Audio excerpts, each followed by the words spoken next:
Nous célébrons aujourd'hui la journée mondiale de sensibilisation à l'autisme et d'après l'OMS, l'autisme touche un enfant sur 100 dans tous les pays et les milieux sociaux. Au Maroc, même s'il n'y a pas de données officielles, les dernières statistiques estiment à près de 800 000 le nombre d'enfants atteints d'autisme. Alors où en sont le diagnostic et la prise en charge aujourd'hui de ce syndrome qui entraîne un déficit permanent des fonctions cognitives, linguistiques et relationnelles? Et pour comprendre un peu plus les enjeux de cette journée de sensibilisation, nous sommes en direct avec le professeur Saïd Al-Honsali, enseignant-chercheur à l'Université Mohamed V de Rabat et membre du collectif Autisme Maroc. Bonjour. Bonjour madame. Alors pour commencer, qu'est-ce qui caractérise l'autisme? D'abord, je vous remercie pour l'intérêt que vous portez à la question du handicap en général, à l'autisme en particulier. Pour répondre à votre question, classiquement, on définit l'autisme par le fait c'est un trouble de spectre, c'est un spectre caractérisé par un trouble de communication, des intérêts restreints.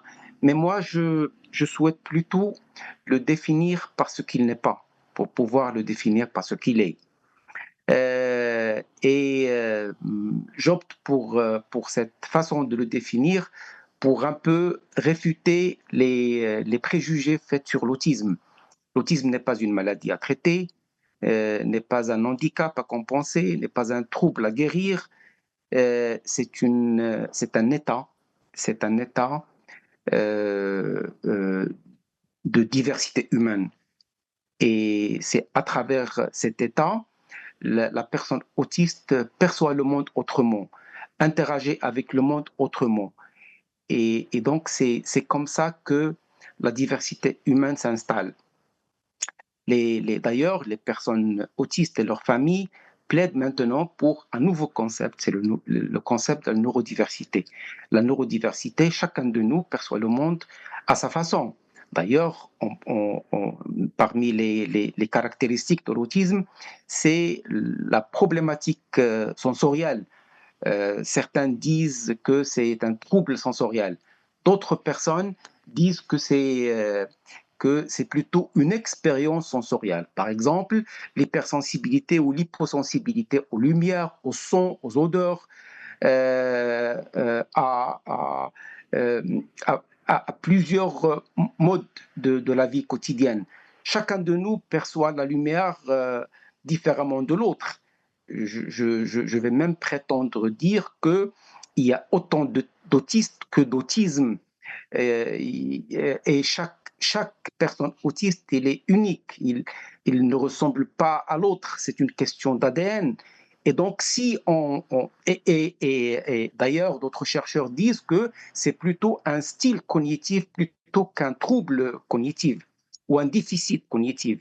C'est comme ça qu'on peut concevoir la diversité humaine autrement et rentrer dans le mode de l'acceptation du handicap en général et des troubles en particulier. Euh, Par exemple, Alors cette vous parlez... année, le thème, le, Le oui, thème, oui, madame. oui. Je veux dire que pour finir le thème de 2025, c'est promouvoir la neurodiversité dans le développement, dans les objectifs du développement humain. Promouvoir la neurodiversité, c'est pousser les politiques publiques à concevoir autrement la problématique de l'autisme et aller vers une autre forme d'inclusion dans la société, dans l'éducation, dans le Alors, on service parlera plus sanitaire et tard autres. d'inclusion. On parlera plus tard d'inclusion et Comment d'initiatives qui peuvent j'entends être mal. mises en place par le gouvernement. Alors, l'autisme se manifeste précocement chez l'enfant, mais il est souvent diagnostiqué bien tard. Alors, au sein du collectif Autisme Maroc, vous alertez sur les inégalités d'accès au diagnostic précoce au Maroc. Est-ce que ce retard serait lié à un manque de structures spécialisées? Euh, alors, on va plutôt essayer de comprendre la chose d'une manière plus précise. C'est vrai, les politiques publiques fournissent beaucoup d'efforts pour poser des programmes, aider la société civile, par exemple, je parle là du ministère de la Santé. Le ministère de la Solidarité a mis en place en 2019 un programme de formation pour qualifier les intervenants en autisme. Le collectif Autisme Maroc, il a mis en place en 2019 aussi le premier DU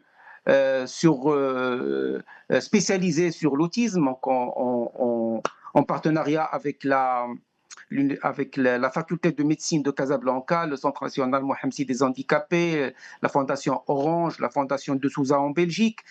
Et tout ça, c'est pour mutualiser les efforts, pour pouvoir d'abord, avant de passer à la prise en charge, de diagnostiquer précocement l'autisme. Ce n'est pas évident, le diagnostic, surtout que le premier signe ne s'annonce pas précocement par rapport aux observations des familles.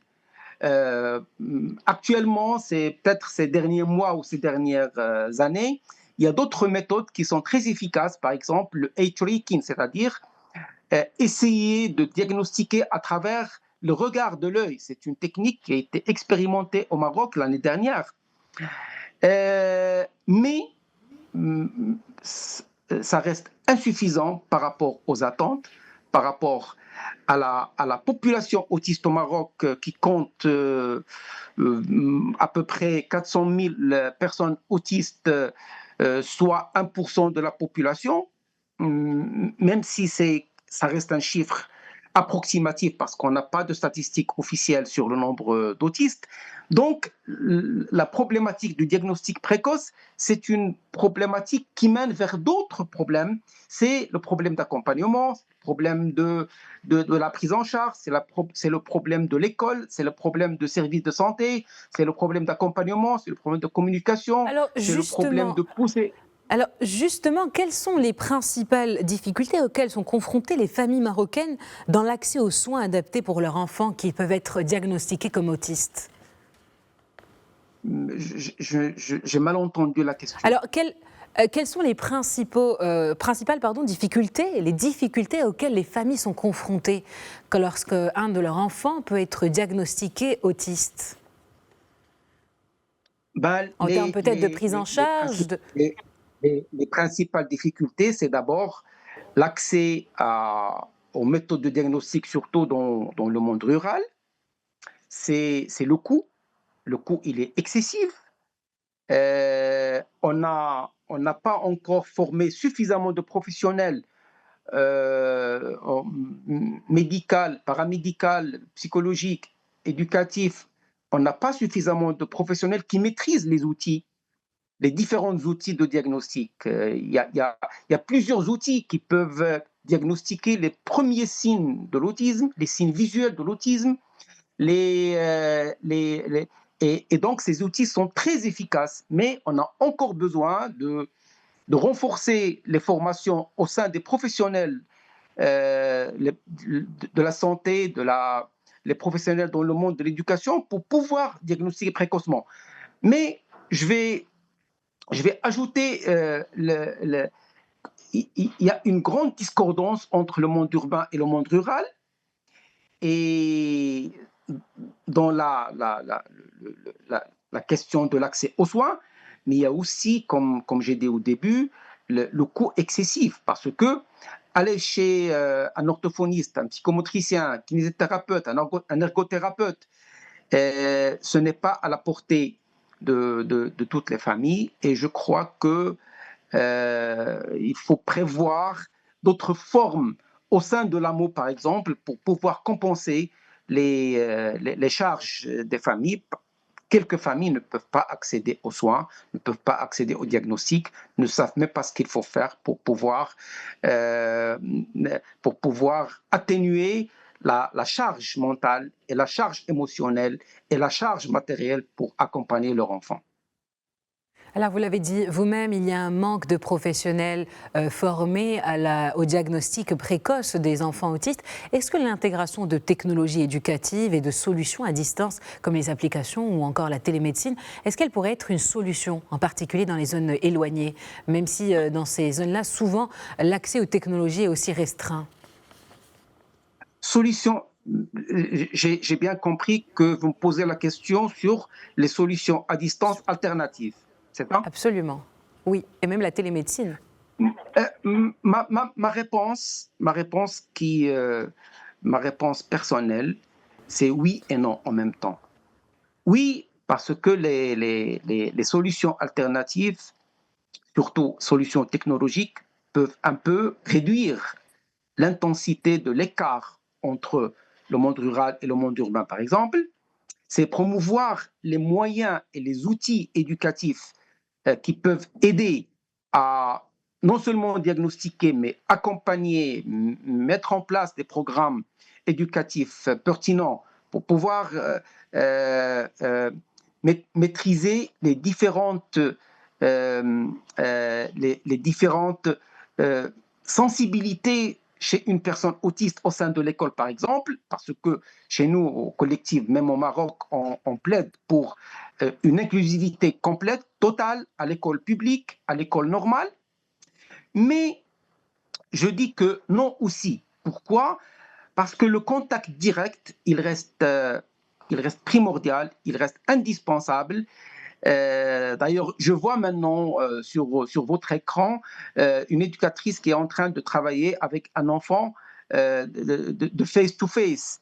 Le face-to-face, il est important parce que travailler sur les déficits de communication, sur les déficits de concentration, sur le problème de regard visuel, sur le problème de fixation, difficile de se passer à travers les technologies à distance. C'est une question de travail mutuel, de la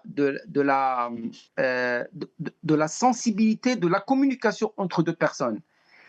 Et là, je veux dire qu'une personne autiste, ce n'est pas une personne isolée du monde. On croit que c'est une personne isolée du monde. Non, c'est une personne qui a sa façon de concevoir le monde et parfois, il exprime, surtout chez les personnes autistes non-verbaux, je le dis entre guillemets, qui expriment leurs besoins à travers des méthodes qu'on conçoit, nous, non pertinentes.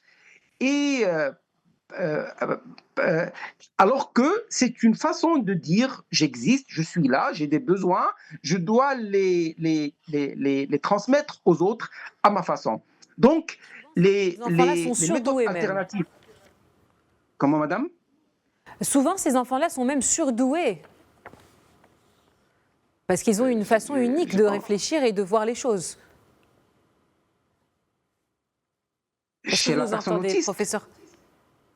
Personne. Est-ce Comment? que vous nous entendez? Est-ce que vous nous entendez? Très mal. Très bien. Écoutez, professeur Saïd Hansali, merci beaucoup pour toutes ces précisions. Je rappelle que vous êtes enseignant-chercheur à l'Université Mohammed V de Rabat et membre du collectif Autisme Maroc.